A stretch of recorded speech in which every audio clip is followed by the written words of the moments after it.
My name is Kiran Kharka, and the course for which I'm doing presentation is digital forensic. And as a part of this course, I'm here going to present on this topic.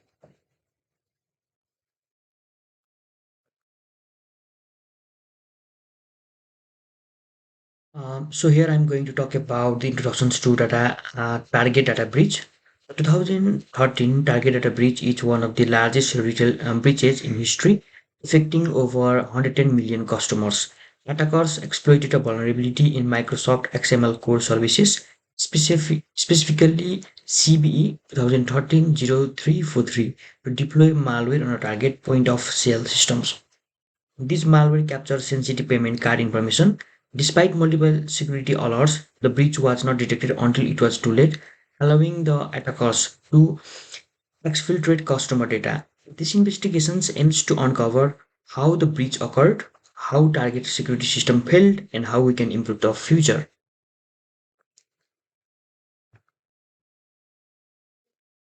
Investigation plan and methodology. My investigation has three primary objectives. First, we will identify how attackers breach target network and technique they used. Second, we will examine the weaknesses in target cybersecurity defenses and the gaps in the incident response. Finally, we will also evaluate the tools and tactics used by the attackers and propose recommendation for improving security systems. The methodology involves evidence collection, preservation, analysis, and evaluating target incident response. We'll be using tools for FTK and Forensic Toolkit and the Wireshark in order to analyze different sort of things.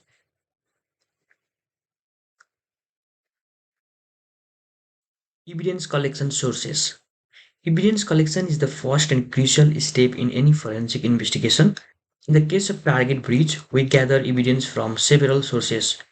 POS systems, which were infected by the malware capturing traces and transaction logs, server and network logs, which help us identify unauthorized access to payment processing systems, security alerts, and IDS logs. To review missed alert that could have prevented the breach, malware samples, which were collected for further analysis to understand how it functioned. Each piece of those evidence play a crucial role in identifying the methods used by attackers and understanding the scope of the breach and what are the sources through which these attacks have happened. Now I will be talking about evidence preservation techniques. Preserving evidence is an integrity and is a fundamental part of the forensic process. We use several methods to ensure that evidence was not tampered during the collections so that we will be able to identify how the attack has happened. Write blockers. These were used to prevent any change to the original media, and the hashing. Hashing with SHA 2056 ensured that the collected evidence had a unique fingerprint which allowed us to verify its integrity. I mean, it's the real authentic reality throughout the investigations. We also maintain a chain of custody log documenting the handling of evidence from collection to analysis to ensure transparency and prevent unauthorized access. Evidence analysis focus areas. Once the evidence was collected and preserved, the next step was analysis. Malware analysis was conducted to reverse engineer that malware and understand how it was deployed, how it operated, and how it stole the customer data. So basically, in malware analysis, we just try to understand how this malware has been operated.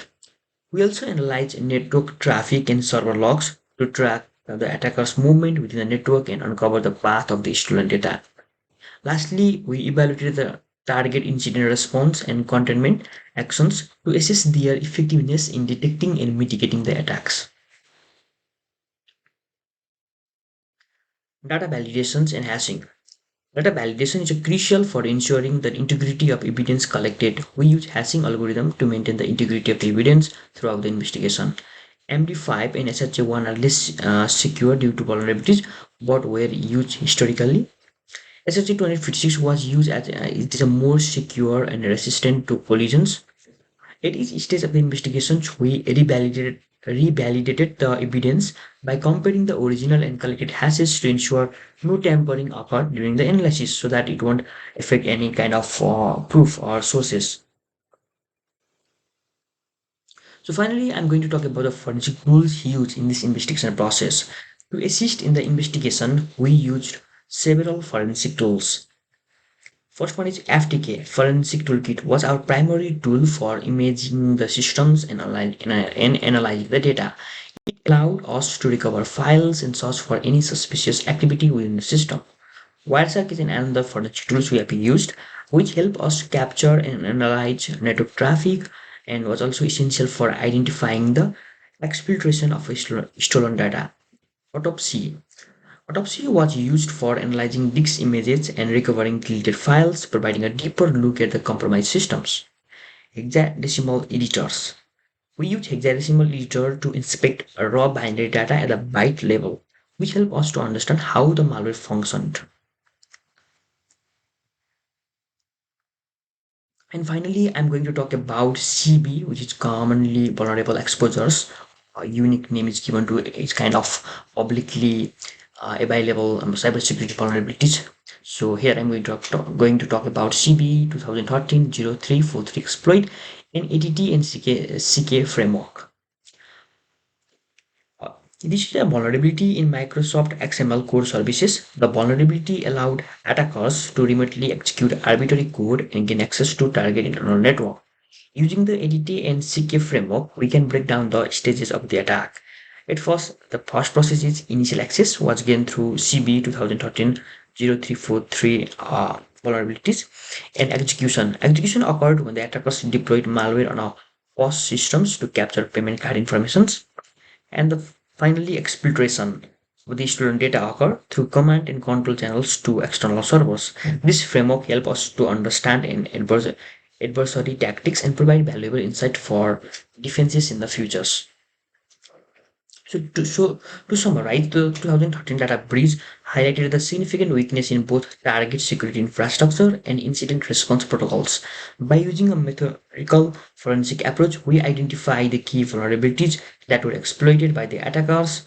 The recommendations include regular patch management, improved network segmentations, better intrusion detection systems, and comprehensive employee training so that all of the employees who are working in organizations will be aware. So this is all about the things I have to present. Thank you so much.